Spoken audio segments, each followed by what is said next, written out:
Okay, this is an addendum to our confirmation lesson. It's a second addendum for Canon Law II and Semi-Exile. This is in preparation for the upcoming quiz on September 28th.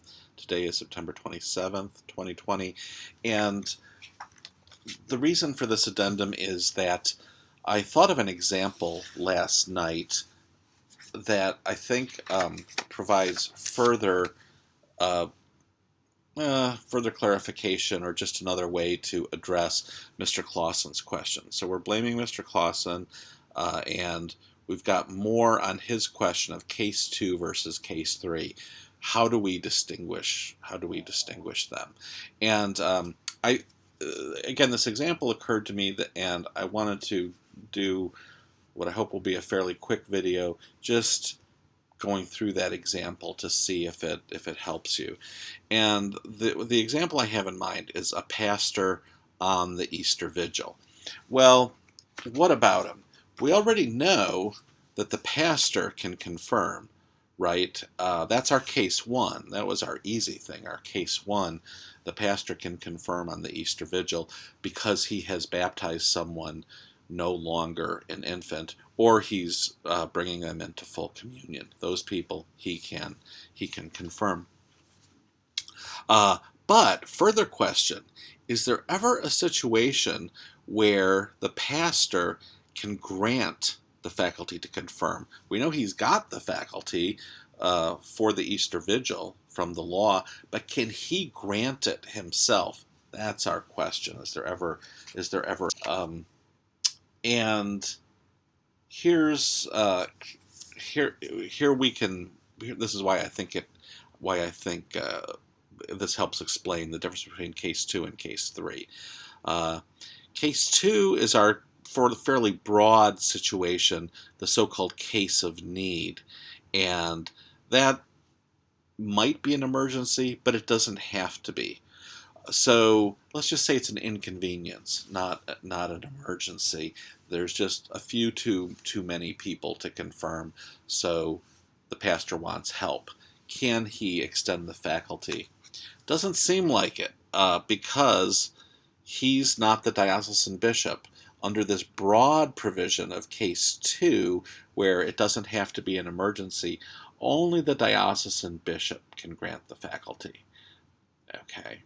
So, but what about case 3? Case 3 is where there's a grave cause.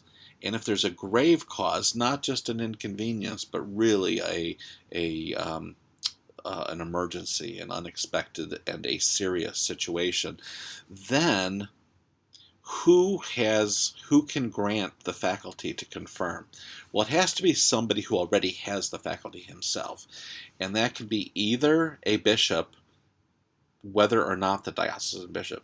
Maybe the diocesan bishop, maybe an auxiliary, maybe a visiting bishop, but some bishop, and could be the diocesan bishop, or a priest who has the faculty, if we're in the situation of a grave cause. Again, quite a bit narrower than case 2, but a grave cause, a real emergency, then a priest who has the faculty, which obviously would include the pastor at Easter Vigil, he has the faculty there, he can confirm. So what are some examples that would qualify as a grave cause? This is somewhat in the eye of the beholder, but I'll give you what I think are some pretty safe examples. Let's see, one would be the pastor becomes ill during the liturgy. 10 minutes in, pastor gets really ill and doesn't know if he can go on. He's going to try, but he doesn't know if he can go on. The parochial vicar is there, or he's in the rectory and he can send the server to go get him. The pastor in that situation, I think, definitely can grant the faculty to the parochial vicar to help the pastor finish, to help him confirm. He may even need to take over if the pastor gets much more ill. Second case, this is one that Brother Aloysius brought up just the other day, where there's a diocese wants all the confirmations done at one time, and so they're going to be done in a sports arena. You can imagine the challenges. basically, we're talking about two challenges. One is that we end up with an unexpectedly large number of recipients of confirmation and not enough ministers. Or put the shoe on the other foot, the number of recipients isn't all that unexpected, but some ministers didn't show up. Some of the people who were going to help confirm didn't show up, and we're quite a bit short there. So in that situation, I think that also would be a grave cause. Again, though, it's grave, so it's not just a few extra people and not just missing one or two ministers. It's something where there's a real difference between kind of maybe you would say the ratio of the persons we expected for confirmation and the ministers we expected to be available. But that would be a situation, that would be a grave cause. I think almost, again, if not everybody would agree, virtually everybody. So there would be a real consensus at least. What about this? What if it's just your own parish though, and you have a larger number than usual? Usually we have about 5 to 8 people for the Easter Vigil who are either coming into the church, into full communion, or being baptized. This year, we've got twice that. We've got 16 instead of 5 to 8. Would that be a grave cause? I don't think so, for a couple reasons. It's not it's twice as much as usual, but is it a grave cause?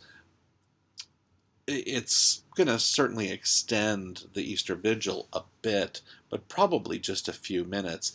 And if you think about it from the perspective of a bishop, confirming 16 people is not a big deal to a bishop. So if you have to explain that you considered it a grave cause because we went from 8 to 16 or from 5 to 16, I think that may be a kind of a difficult situation to justify treating as a grave cause.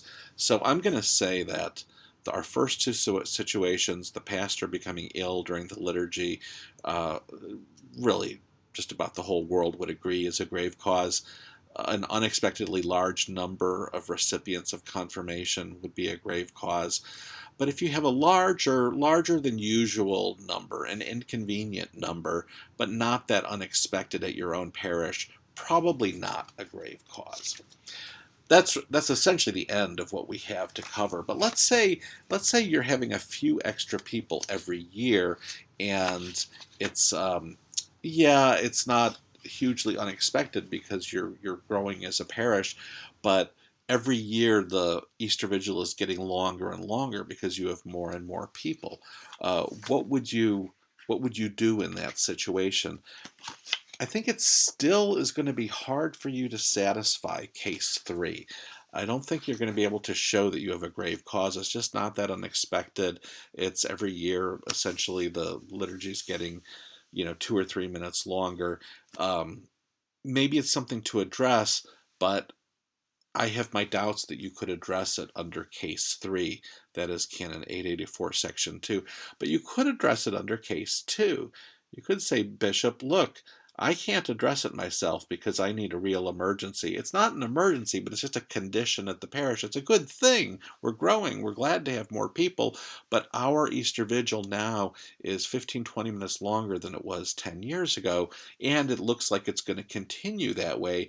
So, Bishop, could you give the faculty to somebody who can help out here?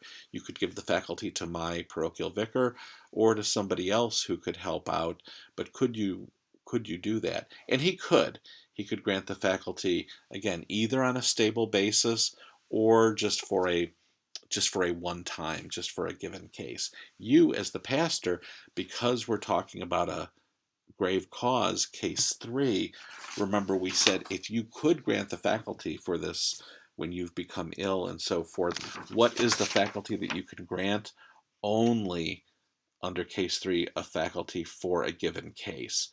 Whereas the diocesan bishop can do either that or give it stably to endure over time or to apply say for a period of 5 years.